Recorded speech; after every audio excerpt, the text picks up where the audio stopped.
पानी लगी अभिषेक कलु आमर मानसिक थिला आज पूरण है बोली आम आशा भरोसा करुचु।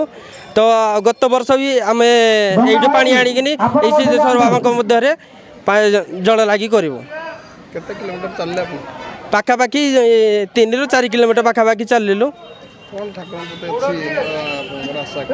बहुत किसी आशा अच्छी मुझे जानी ये जेहेतु बाबा आमर फुटलिंग तो बाबा पूरण करेंगे बहुत मोर आशा आ भरोसा।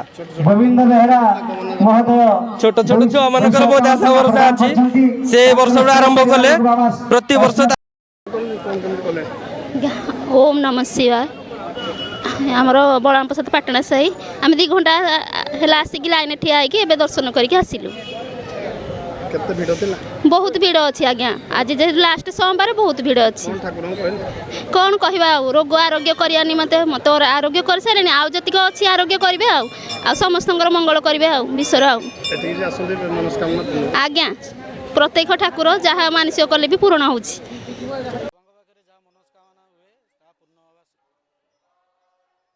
अश्नेश्वर आज हूँ पवित्र श्रावण मास शेष सोमवार। आपण मैंने देखुवे जे प्रत वर्ष भाई वर्ष जनसंगम बहुत दूर दूर दर्शन विलासी मैंने आसी बाबा को दर्शन कर जाती। बहुत बोलबम काउड़ी भाई मैंने आसी बाबा ठारे जलाभिषेक कर जाती कारण ये बाबा होती प्रत्येक बाबा बाबा विश्वास भक्ति सहित आसुँच एवं श्रद्धालु मैंने भक्ति सहित पूजा अर्चना करने सहित आमर प्रसाद सेवन कर मंदिर जावा आसवा कर। जय बाबा सिद्धेश्वर जय बाबा अश्नेश्वर हर हर महादेव हर हर महादेव।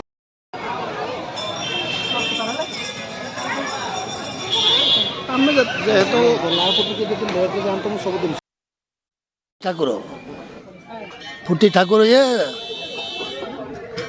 नामदादा आगु बहुत थिला एबे चारिआडे मंदिर हो गलानी किंतु तथापि एठू छाणु भक्त कहीं फुटी ठाकुर प्रथम है केमती कौन ठाकुर इतिहास कौन अच्छे केमती कौन ठाकुर आसते ठाकुर गिरांगरू फलती छड़ा आसिक क्षीर देले क्षीर दबा द्वारा ये गौड़ जागिरी गाँव में कहला गिरांग गाँव वाला आसिक जो ठाकुर सतकी मिछ कर ठाकुर को ये कर खूल कीर्तन कर पूजा आरंभ कले देखा प्रबल भिड़ लगी रही है लगी रही 12टा गोटा जगह रही।